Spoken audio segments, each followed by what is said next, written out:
two things. That was just awful stuff, Paul. Look, I know that one of your panellists, David, is the most intelligent person in the Senate because he tells us that every session. Oh, bullshit. But lies. You bearded wanker. No, OK, but I want to go back to a guy called Mick Young, who years ago, talking about Ian Sinclair, talked about stealing pennies from dead men's eyes. And that's what the banks are doing, the AMP, the CBA, Westpac, stealing pennies from dead men's eyes. And I wonder how David could sit there now tonight and justify why he and Pauline Hanson have voted in favour of these very banks getting a 5% tax cut this session, next session of Parliament. The man you quoted was known as Teddy Bear because he brought back some stuff from overseas, which he shouldn't have done, and got into all sorts of trouble.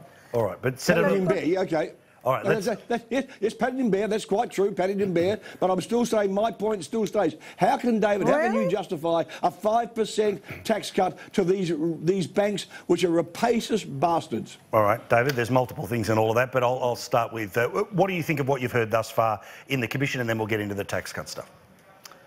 Well, the Royal Commission is an inquiry.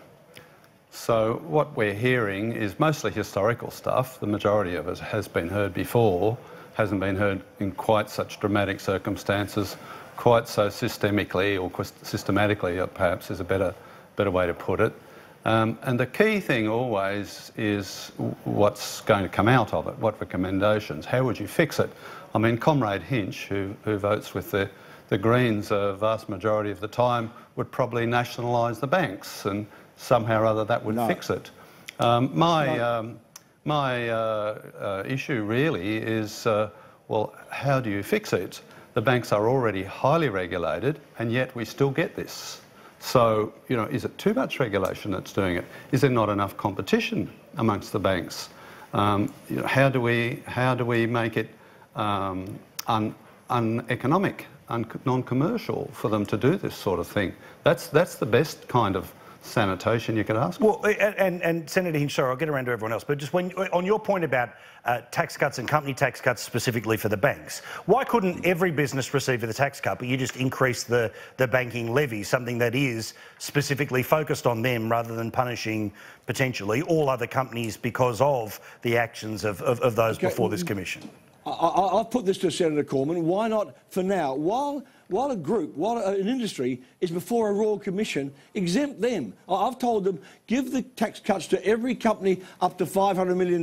We got to $50 million last year. There are something like 5,500 companies that would fit into that category of under $500 million. About 1,200, 1,500 of them in Victoria, where I live. So do that, but leave the banks alone until the Royal Commission has done its business. You can't give little giveaways and lollies to people who are being castigated, and understandably so, every minute of the day this week in Canberra. It's just not right.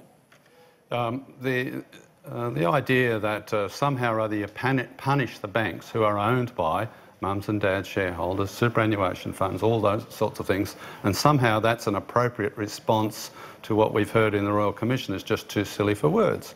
David, you voted last year. You voted last year to give this tax cut to companies up to $50 million. I'm saying now, yes, and I voted that too. Why not now this year give it to companies up to $500 million and let the Prime Minister, as he promised, take the banks to the next election? You got snowball's hope in hell of that, Derryn. I don't know why you're going on about it. You haven't got any allies in the Senate whatsoever. I've got 3 votes on my side. So long as you push that one, you're not going anywhere with it. Right. It is very, very bad policy to go giving, imposing different rates of tax according to different types of... But you did it last year. I know I did, and it was against my better judgment. If it hadn't been for the fact that it was a tax cut that applied to a lot of businesses, I wouldn't have voted for it. It's very bad policy. I want to broaden it out.